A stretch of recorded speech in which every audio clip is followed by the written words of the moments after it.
Narate garako birbirna gote takituya angaro garako bayi hawa utude nabira hote naga majute tokitiya maringo dagaru faginya tama tunaga jada gote garako birbirna gote tokitiya maroya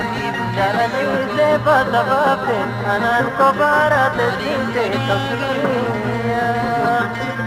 baginya tahama tunagantai janarate garako birbirna gote takituya angaro garako bai